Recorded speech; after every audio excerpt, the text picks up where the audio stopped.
Assalamualaikum warahmatullahi wabarakatuh. Perkenalkan, nama saya Riko Purnama dari kelas manajemen 2A reguler.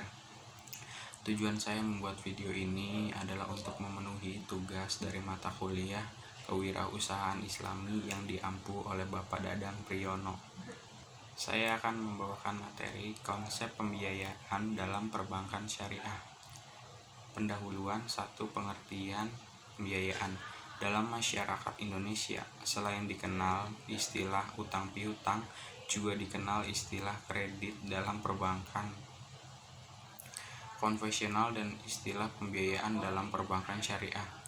Utang piutang biasanya digunakan oleh masyarakat dalam konteks pemberian pinjaman kepada pihak lain.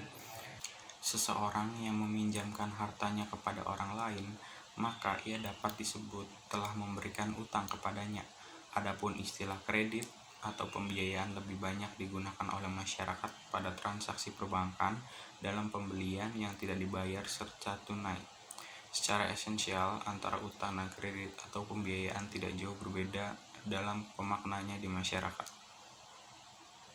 Prinsip-prinsip pembiayaan.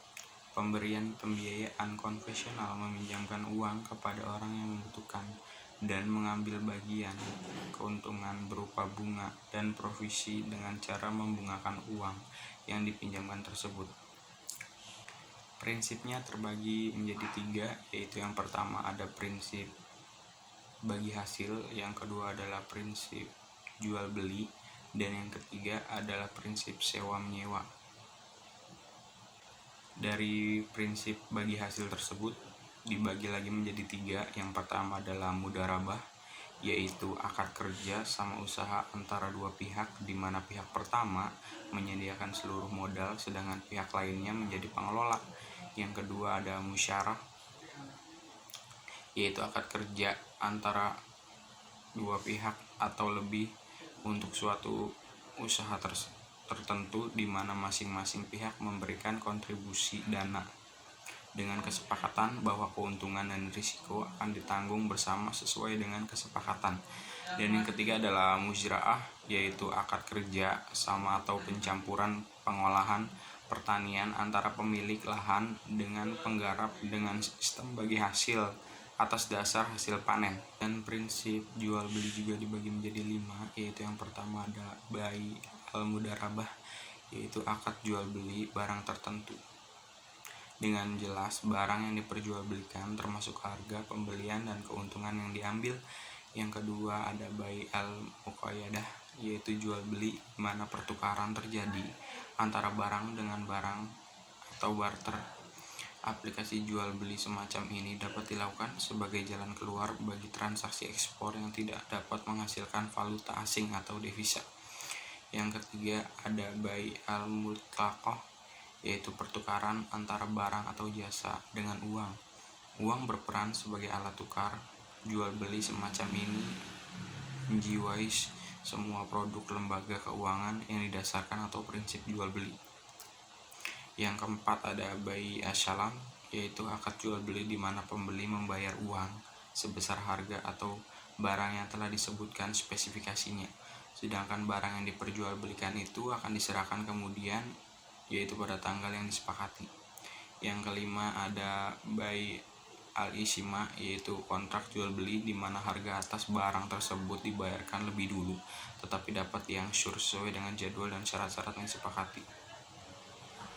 Sedangkan prinsip sewa menyewa dibagi menjadi 2, yaitu yang pertama adalah akad ijrah, yaitu akad pemindahan hak guna atas barang atau jasa melalui pembayaran upah sewa tanpa diikuti dengan pemindahan kepemilikannya. Yang kedua ada akad ijrah muntabila atlamik, yaitu sejenis perpaduan antara kontrak jual beli sewa atau lebih tepatnya akad sewa yang diakhiri dengan kepemilikan barang di tangan si penyewa. Sifat pemindahan kepemilikan ini pula menandakan dengan ijrah biasa. Selanjutnya ada jenis-jenis pembiayaan. Yang pertama ada pembiayaan menurut tujuan. Pembiayaan menurut tujuan dalam bank syariah dibedakan menjadi 2. Yang pertama ada pembiayaan modal kerja, yaitu pembiayaan yang dimaksud untuk mendapat modal dalam rangka pengembangan usaha.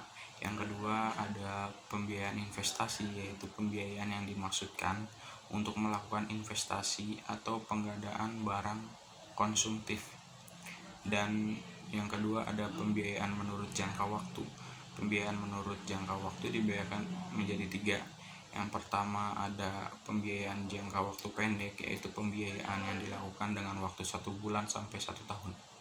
Yang kedua ada pembiayaan jangka waktu menengah, yaitu pembiayaan yang dilakukan dengan waktu 1 tahun sampai dengan 5 tahun.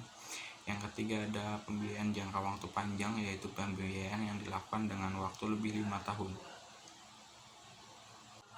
Cukup sekian materi yang bisa saya sampaikan, kurang lebihnya mohon dimaafkan. Billahi taufiq wal hidayah. Wassalamualaikum warahmatullahi wabarakatuh.